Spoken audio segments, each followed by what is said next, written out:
gostei demais de Maringá, acho que eu vou vir mais, hein? Ano que vem eu estava pensando em fazer missão lá no Rio Amazonas, acho que eu vou vir de novo aqui. Não vou lá não, acho que a nuvem do Senhor vai nos trazer para cá. Aí, ó, o Amarildo dizendo que tem que mudar para cá. Amém. Seja feita a vontade do Senhor, né? Então, deixo um abraço do pastor Leandro Kawasaki e quero falar rapidinho do canal Missões Além das Paredes. É do missionário Miltinho Passoni, que inclusive está me dando uma ajuda e tanto, sabe? Me buscou no aeroporto. Eita, passamos tempos de comunhão, sabe? Deus tem feito grandes coisas.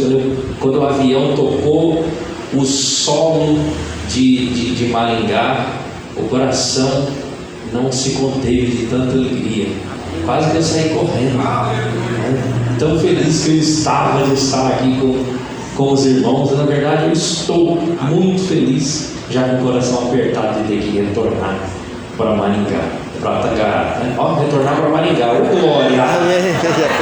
Bênção, sem querer, né? Sem querer, querendo. Então, siga o canal Missões Além das Paredes, do Miltinho Passoni, porque esse canal vai trazer conteúdo sobre missões. A igreja precisa fazer missão. A igreja tem perdido o foco das missões. A igreja precisa fazer missões além das paredes. A igreja precisa levar a palavra do Senhor, não é? A quem precisa. Precisamos fazer missões. E nós precisamos fazer missões. Se você é missionário e não sabe, seja bem-vindo. E com 1000 inscritos a gente consegue monetizar, né, o canal. A gente consegue monetizar. Então, se você puder, procura lá Missões Além das Paredes do nosso irmão Miltinho Passoni, né, que você vai colaborar para que o reino de Deus se expanda aqui na terra. Nós precisamos, irmão, é urgente. Jesus está voltando, né? Você está vendo os sinais, Jesus está voltando. Então vamos meditar na palavra do Senhor, dados os recados, né? 2 Timóteo capítulo 4, vamos ver aqui. Estou colocando aqui na minha Bíblia. Diz assim a palavra do Senhor. Só um momentinho. Tecnologia é assim, dá umas falhadas, tem hora, né? É assim. Vou só voltar aqui. Tem um probleminha aqui, meus irmãos. É assim, ao vivo é assim. Fora o nervosismo, a responsabilidade de estar aqui com os irmãos, né? Agora acho que vai. Aqui.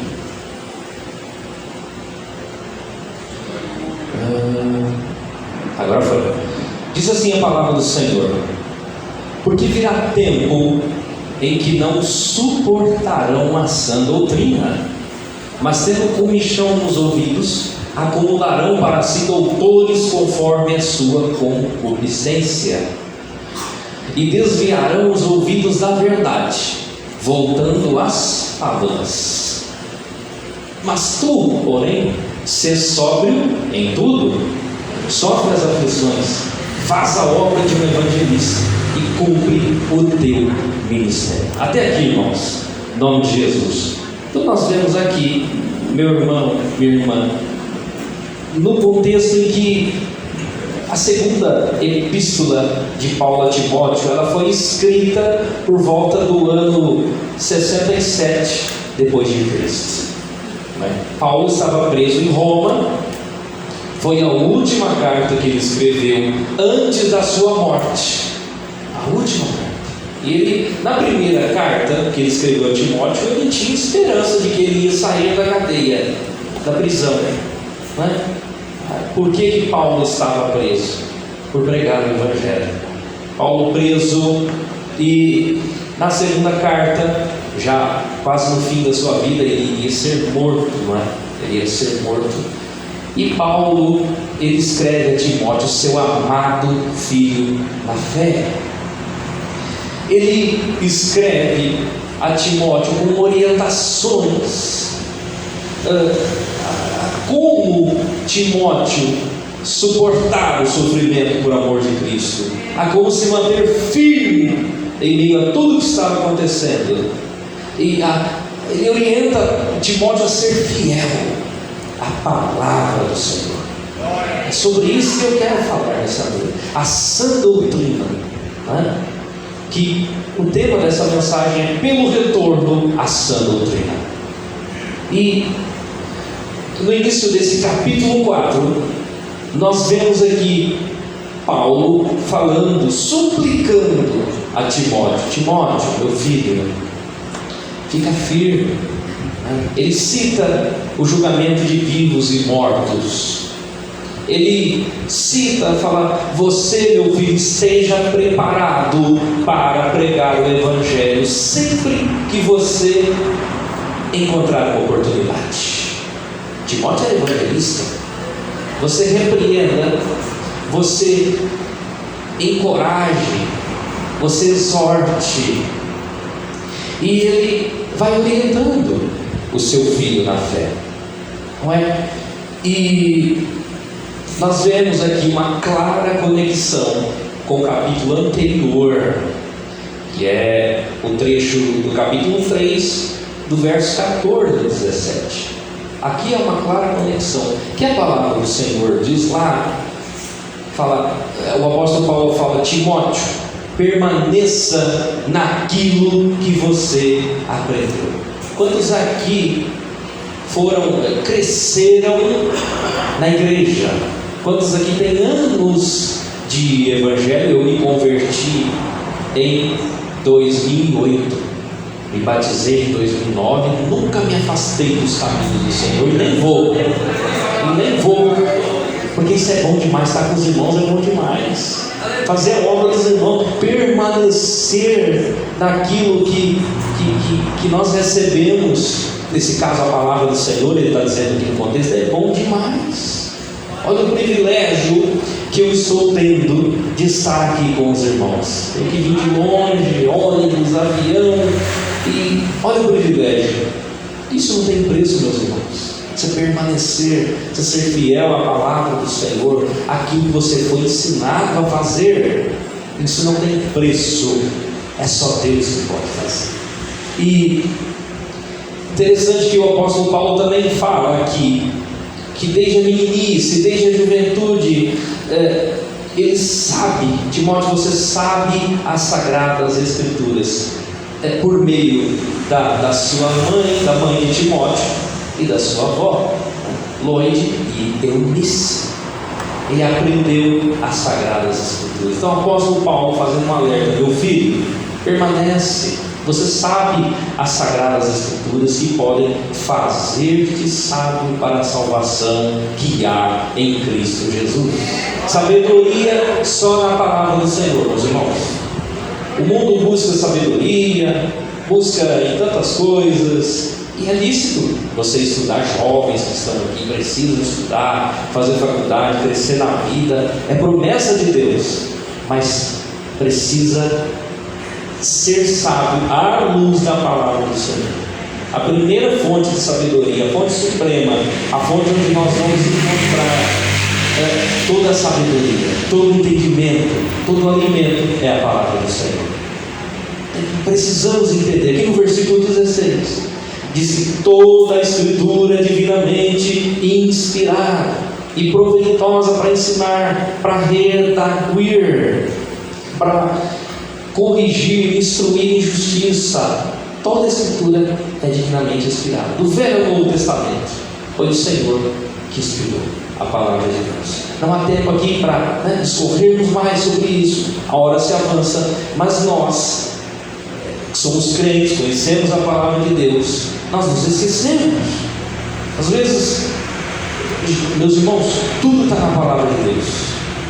Tudo que a gente precisa para a nossa vida, o nosso manual de conduta, de fé, de prática da vida cristã, está na palavra do Senhor. É a palavra do Senhor. Nós não podemos nos esquecer disso. E o apóstolo Paulo, ele relembra o seu pupilo, o seu filho na fé. Não se esqueça disso, filho. Não se esqueça que está tudo ali, tudo que você precisa, não é? para que o homem de Deus, tudo que está na Bíblia, ela instrui, ela ensina, perfeitamente instruído para a boa obra. Paulo alerta Timóteo, aqui nós chegamos no ponto da mensagem, e Paulo alerta Timóteo de um tempo que estava chegando, um tempo difícil, que muitos não suportariam a sã doutrina. O que é a sã doutrina, irmão? Você está falando de sã doutrina. Sã doutrina é o conjunto de verdades da palavra de Deus, as verdades básicas das sagradas escrituras. Isso é sã doutrina. E o apóstolo Paulo falou: Timóteo, nos últimos dias, meu filho, muitos não vão suportar ouvir a verdade. E essa mensagem é para crente, porque o mundo não quer ouvir mesmo. Mas nós no geral, tá? Generalizando, não queremos mais ouvir a palavra do Senhor. Paulo alerta Timóteo. Naquela época nós já víamos muitas heresias. Nós vamos falar sobre isso amanhã, também para dar um seminário de cristologia amanhã lá na igreja de São Francisco. Mas muitos falsos profetas têm se levantado ao longo da história da igreja do Senhor, se levantando, falando: não, Jesus não era Deus, não, Jesus era uma criatura. Aí outro se levantou e falou: não, o Deus do Antigo Testamento era um e o Deus do Novo Testamento é outro. Isso se levantou logo depois dos apóstolos. A igreja primitiva começou a lidar com esse tipo de problema. Então, seitas e heresias, meus irmãos, faz parte da história da igreja. Sempre teve, sempre houve e sempre haverá. Isso não é novidade. Só que hoje o inimigo cansou de apanhar, meus irmãos. Ele cansou de apanhar. Agora ele está misturando. Ele está formando falsos mestres. Aqui diz no verso 3 de 2 Timóteo 4: falsos doutores. Se são falsos, tem os verdadeiros, que estão falando besteira, ensinando lorota para a igreja de Cristo, estão arrastando multidões. Estamos vendo, queridos irmãos, igrejas cheias de pessoas vazias, igrejas que deveriam estar pregando a palavra de Deus, mas estão fazendo entretenimento. E se tem muito entretenimento, muito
escrito o que temos feito como igreja do Senhor.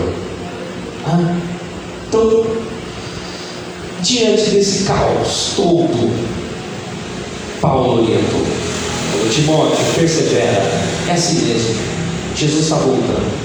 Isso é sinal, assim, é sinal da vida de Jesus. Persevera, não tenha medo de sofrer pelo Evangelho, cumpre seu ministério, trabalhe. Nós precisamos seguir o exemplo de Timóteo, fazer o que Paulo mandou ele fazer, Mas para isso, meus irmãos, se nós quisermos andarmos debaixo da unção do Senhor, da graça do Senhor, do poder de Deus, se nós quisermos perseverar, tentarmos mantermos firmes, é só pela palavra do Senhor. Não tenho que conhecer a palavra do Senhor. Oséias não disse: o meu povo é destruído por falta de conhecimento? E é destruído mesmo, porque não tem substância, não tem. A igreja, ela é coluna, ela é firmeza da verdade. A igreja do Senhor. Mas como se não tem palavra?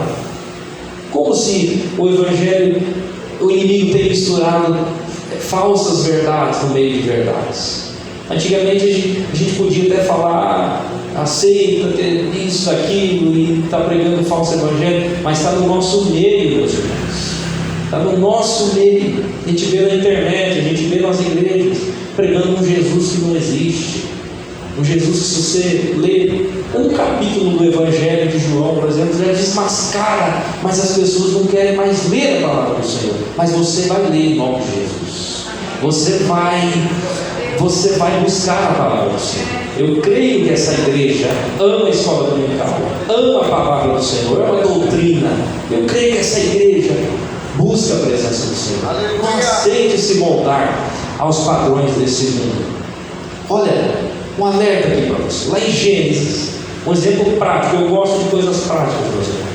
Olha como é perigoso nós não valorizarmos a palavra do Senhor, nós não conhecermos a palavra do Senhor. Em Gênesis capítulo 2, verso 16, o Senhor ordenou dizendo: de toda a árvore do jardim comerás livremente, mas da árvore do conhecimento do bem e do mal, dessa não comerás, porque no dia que comeres, certamente morrerás. Ordenou o Senhor Deus. Já no capítulo 3, logo em seguida, a serpente astuta disse: não comereis de toda a árvore do jardim. A serpente jogou uma semente maligna. Nem era para Eva ter perdido tempo com a serpente, mas Eva deu ouvidos. Irmão, você já corta o mal pela raiz. Quando aparecer um vídeo, quando vier alguém com uma conversa: mas foi assim que Deus falou, você já acende o sinal vermelho, você já fecha, não quero saber. Porque é uma semente maligna que entra no nosso coração. Já bloqueia aí. Eva não fez. Eva deu ouvido às falsas doutrinas, a falsa verdade. Parecia ser uma verdade, né? A serpente: Deus mandou não comer de toda a árvore do jardim. Eva disse: Deus falou do fruto das árvores do jardim, podemos comer, mas do fruto da árvore que está no meio do jardim, disse Deus: não comereis, nem nele tocareis, para que não morrais. Veja que no original, aqui no capítulo 2, verso 16, quando a Bíblia diz Senhor Deus, é Jeová Elohim. Jeová, ou Iová, ou Iavé, é o nome próprio de Deus. E Jeová é o Deus que cobra e que julga. Elohim também significa Deus, mas é Deus de compromisso. Olha o que a serpente fez, meus irmãos. Presta atenção nisso, alerta para nós. Temos que conhecer a palavra do Senhor. Quando a serpente, já no capítulo 3, foi falar com Eva, a serpente disse assim: disse Deus. Ela não disse assim: disse o Senhor Deus. No original não tem a palavra Jeová. No verso 3 do capítulo 3, o diabo tirou. Ai daquele que tirar ou acrescentar a palavra do Senhor. Ele tirou o Senhor, Jeová, que é o Deus que cobra e que julga, e colocou só Deus. Não, Deus disse. Deus falou. Deus falou para Eva: não, o fruto da árvore do jardim podemos comer. Eva disse à serpente. Deus disse, Deus falou, Deus disse. Aí a serpente disse: certamente não morrereis. Gente, era para ter cortado o mal pela raiz. E foi indo a conversa. A serpente foi engodando, foi enrolando Eva. E Eva foi acreditando na conversinha, na fofoquinha. Mas será mesmo? Será mesmo que Deus cura? Será mesmo que Deus faz? Será que Deus... Olha o caos. Aí começa a conversinha, né? Começam as conversas atravessadas. E Eva foi dando ouvido, né? Eva nem deveria ter dado ouvido. Eva, ela deu ouvido, distorceu a palavra do Senhor, foi dando ouvido à serpente, né? O inimigo, ele falou: Deus sabe que o dia que vocês comerem, vocês serão tão sábios, tão inteligentes como Deus. Aqui Eva mexeu com o ego, e é o que fazem hoje. Eva mexeu com o ego, com a alma. Você sabe, quando Deus criou o mundo, a vida de Deus soprou no boneco. Gênesis 2:7. Deus soprou no boneco de barro o fôlego de vida. Aí o boneco se tornou uma alma vivente. Então a cadeia é espírito, alma e corpo. O diabo inverteu aqui. Ele deturpou a palavra do Senhor. Falou: não, Eva, Deus sabe que Deus está proibindo, porque Ele sabe que quando vocês comerem desse fruto, vocês serão tão inteligentes quanto Ele. Ela pegou para a alma e para o corpo. Para a alma e para o corpo.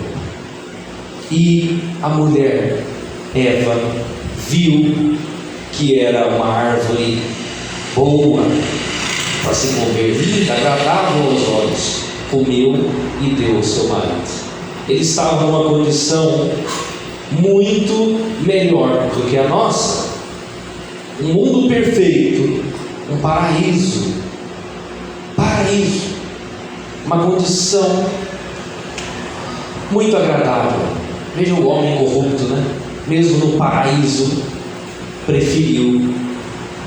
Deus deu a ordem: não faça. A palavra do Senhor, Deus falou. Não tinha palavra escrita, não tinha a Bíblia que nós temos hoje, mas Deus falou: não comam. Senhor Deus, Jeová Elohim, Deus que cobra, que julga, falou: não coma. Aí veio o inimigo, semeou a semente. Não disse nem Senhor Deus, falou Deus. E Eva também falou Deus. Tirou o Senhor da história, ficou só Deus. Tirou. E veio, semeou e disse: Deus não faria nada. Vocês vão ser tão inteligentes quanto Ele. O que eu acho interessante é isso, meus irmãos, que estavam numa condição muito melhor, estavam no jardim. Deus passeava no jardim todo dia. Eles, não dá para descrever, né? É uma condição que a gente nunca teve. Olha o caos que é esse planeta. E eles não valorizaram, eles ouviram a palavra do inimigo. E talvez se o inimigo tivesse falado Jeová para Eva, talvez Eva tivesse tido temor. Não, Jeová vai me cobrar. Aí o inimigo foi lá e tirou Jeová da história, foi só Deus. Depois você pode ver com calma. Então, meus irmãos, Jesus... Agora eu me vou para Jesus. Jesus, numa condição muito pior do que a de Adão, venceu o diabo. Qual que é o segredo? Você sabe qual é o segredo? A palavra. A palavra de Deus é o segredo. Adão estava no jardim, mas Jesus ele foi tentado no deserto. Adão tinha companhia de animais que não eram selvagens, eram dóceis. Jesus estava no deserto entre as feras. Adão não tinha fome. Jesus estava 40 dias sem comer. Nós vemos isso em Lucas, capítulo 4. E aí, como que Jesus venceu e Adão não venceu? E Eva não venceu?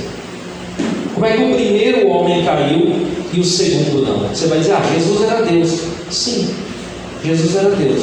Mas a Bíblia diz que Jesus, com 12 anos de idade, ensinava os doutores. Ou seja, ele estudava a palavra de Deus.